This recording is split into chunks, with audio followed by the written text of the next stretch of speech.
உலகெங்கும் உள்ள அனைவரும் நம் கடவுள் அருளிய விடுதலையை கண்டனர். உலகெங்கும் வாழ்வோரை அனைவரும் ஆண்டவரை ஆர்ப்பரித்து பாடுங்கள், மகிழ்ச்சியுடன் ஆர்ப்பரித்து புகழ்ந்தேத்துங்கள்.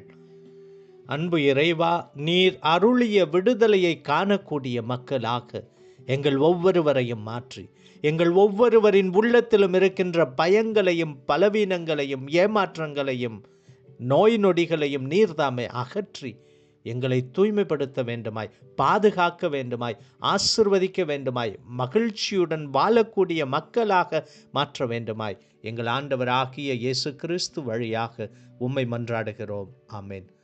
புனித யோவான் எழுதிய தூய நற்செய்தியிலிருந்து வாசகம். அதிகாரம் 1. திருமுழுக்கு யோவானைப் போல இதோ கடவுளின் செம்மறி என சுட்டிக்காட்ட அழைக்கும் வார்த்தைகள் 29 34 முடிய. அக்காலத்தில் இயேசு தம்மிடம் வருவதை கண்ட யோவான், இதோ கடவுளின் செம்மறி, செம்மறியாம் இவரே உலகின் பாவத்தை போக்குபவர்.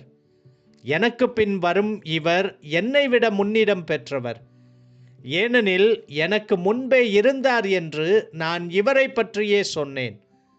இவர் யார் என்று எனக்கும் தெரியாதிருந்தது. ஆனால் இஸ்ரேல் மக்களுக்கு இவரை வெளிப்படுத்தும் பொருட்டே நான் வந்துள்ளேன். தண்ணீரால் திருமுழுக்கு கொடுத்தும் வருகிறேன் என்றார். தொடர்ந்து யோவான் சான்றாக கூறியது, தூய ஆவி புறாவை போல வானிலிருந்து இறங்கி இவர் மீது இருந்ததை கண்டேன்.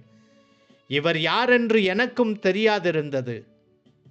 ஆனால் தண்ணீரால் திருமுழுக்கு கொடுக்கும்படி என்னை அனுப்பினவர், தூய ஆவி இறங்கி யார் மீது இருப்பதை காண்பீரோ அவரே தூய ஆவியால் திருமுழுக்கு கொடுப்பவர் என்று என்னிடம் சொல்லியிருந்தார். நானும் கண்டேன், இவரே இறைமகன் என சான்றும் கூறி வருகிறேன். இது வாழ்வு தரும் கிறிஸ்துவின் நற்செய்தி. கிறிஸ்துவே உமக்கு புகழ். இறையேசுவிற்கு மிகவும் பிரியமான சகோதர சகோதரிகளே, இன்றைய நற்செய்தி வாசகத்திலே திருமுழுக்கு யோவான் இயேசு கிறிஸ்துவை சுட்டி காட்டுவதை குறித்து நாம் வாசிக்க கேட்டோம். அவர் இயேசுவை குறித்து கூறுகிற பொழுது, இதோ கடவுளின் செம்மறி, செம்மறியாம் இவரே உலகத்தின் பாவங்களை போக்குபவர் என்று அவர் கூறுகிறார். கடவுளின் செம்மறி, இந்த வார்த்தை எவ்வளவு ஆழமானது தெரியுமா? இது 3 பழைய ஏற்பாட்டு உருவகங்களை நமக்கு நினைவுபடுத்தக்கூடியதாக இருக்கிறது. முதலாவதாக பாஸ்கா பலியிடப்பட்ட அந்த ஆட்டுக்குட்டி. விடுதலை பயணம் 12ஆம் அதிகாரத்திலே நாம் வாசிக்கலாம். எகிப்திலே இஸ்ரேலர் ஆட்டுக்குட்டியின் இரத்தத்தை வாசல் நிலைகளில் பூசினார்கள். பேரழிவு அவர்களை கடந்து சென்றது. அந்த இரத்தம் பூசப்பட்ட அனைத்து வீடுகளிலே இருந்தவர்களும் விடுதலை பெற்றார்கள், காப்பாற்றப்பட்டார்கள். இரண்டாவதாக எசாயா புத்தகத்தில் இடம்பெறுகின்ற 53ஆம் அதிகாரத்தில் இடம்பெறுகின்ற எசாயாவின் துன்புறுத்தப்பட்ட ஊழியன் என்கின்ற அந்த நிகழ்வை ஒத்ததாக இருக்கிறது. அடிக்க இழுத்துச் செல்லப்படும் ஆட்டுக்குட்டியைப் போல அவர் எதற்கும் வாய் திறக்காமல் இருந்தார் என்கின்ற வார்த்தையை ஒத்ததாக இந்த கடவுளின் செம்மறி இருக்கிறது. மூன்றாவதாக தினசரி பலியிடப்படுகின்ற ஆட்டுக்குட்டி. ஒவ்வொரு நாளும் நம்முடைய ஆலயங்களிலே காலையாக இருந்தாலும் சரி, மாலையாக இருந்தாலும் சரி, ஒவ்வொரு திருப்பலியிலும் ஆண்டவருடைய இந்த செம்மறி பலியிடப்படுகிறது. இதை நாம் உணர வேண்டும். இந்த 3 நிலைகளின் நிறைவேற்றம். அவர் நமது பாஸ்கா, நமது விடுதலை, நமது பலி. அதுதான் நம்ம ஆண்டவர் இயேசு கிறிஸ்து. இயேசு கிறிஸ்துவை பற்றி கூறுகிற பொழுது திருமுழுக்கு யோவான் மேலுமாக கூறுகிறார், இவர் யார் என்று எனக்கும் தெரியாதிருந்தது என்று அவர் கூறுகிறார். யோவான் தனது உறவினராக இயேசுவை அறிந்திருந்தார். ஆனால் அவர் மெசியா என்பதை தூய ஆவி வெளிப்படுத்திய பின்பே திருமுழுக்கு யோவான் அறிந்து கொள்கின்றார். இயேசுவிற்கு மிகவும் பிரியமானவர்களே, இந்த அறிதல் என்ற கருத்தை ஆழமாக புரிந்து கொள்ள ஸ்பெயின் நாட்டை சேர்ந்த புனித ஹொசே மரியா எஸ்கிரிபா என்கின்ற புனிதருடைய வாழ்வை நாம் நினைத்து பார்க்கலாம். 1902ஆம் ஆண்டு ஸ்பெயினில் பிறந்தவர். 23 வயதில் குருவாக திருநிலைப்படுத்தப்படுகிறார். ஆனால் அவருக்கு உள்ளே ஒரு உணர்வு இருந்தது. கடவுள் என்னிடமிருந்து எதையோ எதிர்பார்க்கிறார் என்று அவர் ஒவ்வொரு நாளும் உணர்ந்து கொண்டிருந்தார். ஆனால் என்ன என்பதை அவர் அறிந்திருக்கவில்லை. 3 ஆண்டுகள் தொடர்ந்து அவர் ஜெபித்தார், காத்திருந்தார். 1928ஆம் ஆண்டு ஒரு நாள் அவர் தன்னுடைய அறையிலே அமைதியாக அமர்ந்திருந்த பொழுது கடவுள் பேசுகிறார். வெளிப்படையான வார்த்தைகள் அல்ல, இடி மின்னல்கள் இல்லை, ஆனால் ஒரு தெளிவான உருவம், தெளிவான தரிசனம்.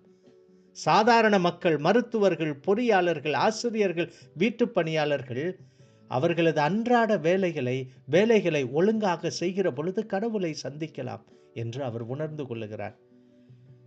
மேலுமாக கடவுளின் பணி, அதாவது ஓப்புஸ் தேய் என்கின்ற ஒரு சபையையும் தோற்றுவிக்கின்றார். சாதாரண வாழ்க்கையில் நாம் புனித தன்மையை அடையலாம் என்பதை அவர் கூறுகிறார்.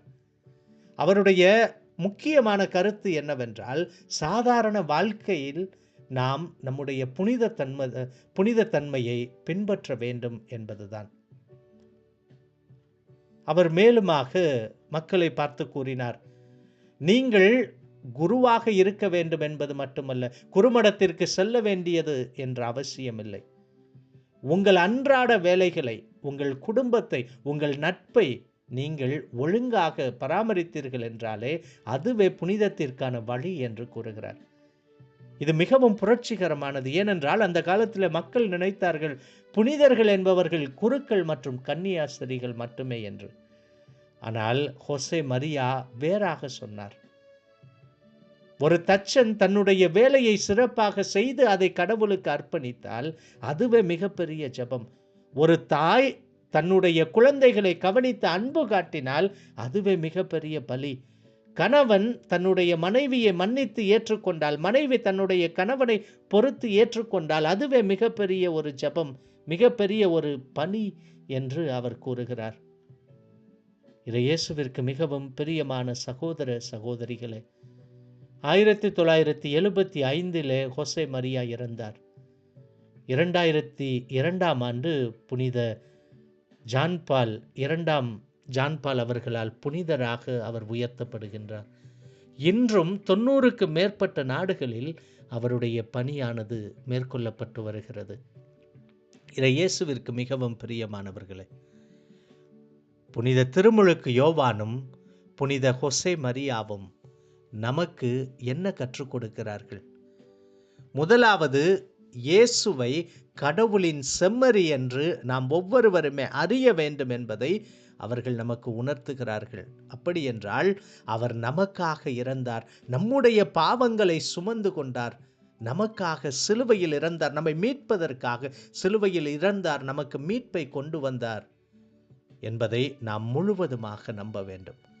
இரண்டாவதாக, சாதாரண வாழ்க்கை கூட புனிதமானது என்பதை நாம் உணர வேண்டும். திருமுழுக்கு யோவான் ஆற்றங்கரையிலே போதித்தார், ஹோசே மரியா கற்பித்தார், உங்கள் வேலை, உங்கள் குடும்பம் இவையே உங்கள் பலிபீடம். நீங்கள் செமினரிக்கு செல்ல வேண்டிய அவசியமில்லை. உங்கள் சமையலறை, உங்கள் அலுவலகம், உங்களுடைய பள்ளி, உங்களுடைய பணி இவற்றை நீங்கள் சிறப்பாக செய்தாலே திருச்சபையை வளர்க்க முடியும் என்று கூறினார். மூன்றாவதாக, ஒவ்வொரு நாளும் ஒரு பலி. முடிந்த அளவு நாம் ஒவ்வொரு நாளும் திருப்பலியில் கலந்து கொள்ள முயற்சி எடுப்போம். தேவாலயத்தில் காலையிலும் மாலையிலும் ஆண்டவர் பலியிடப்படுகிறார். அதில் முடிந்த அளவு நாம் தகுதியுடன் பங்கெடுக்க முயற்சி எடுப்போம். அதே போல நாம் ஒவ்வொரு நாளையும் கடவுளுக்கு அர்ப்பணிப்போம். காலையில் எழுந்தவுடனே, ஆண்டவரே, இந்த நாளை நான் உமக்கு அர்ப்பணிக்கின்றேன். இந்த நாளிலே நான் செய்கின்ற வேலைகள், என் குடும்பம், என்னுடைய வார்த்தைகள், என்னுடைய சிந்தனைகள், என்னுடைய செயல்கள் எல்லாம் உமக்காக என்று ஆண்டவரிடத்தில் ஒப்பு கொடுப்போம். திருமுழுக்கு யோவான் சுட்டி காட்டினார், இதோ கடவுளின் செம்மறி. இன்று நாமும் நம்முடைய எடுத்துக்காட்டான வாழ்வால், நம்முடைய புரட்சிகரமான வாழ்வால் இயேசுவை உலகுக்கு சுட்டி காட்டுவோம். நம்முடைய சாதாரண வேலையை கூட அசாதாரண அன்புடனும் அர்ப்பணிப்புடனும் செய்வோம். ஆசீர் பெறுவோம். ஆமென்.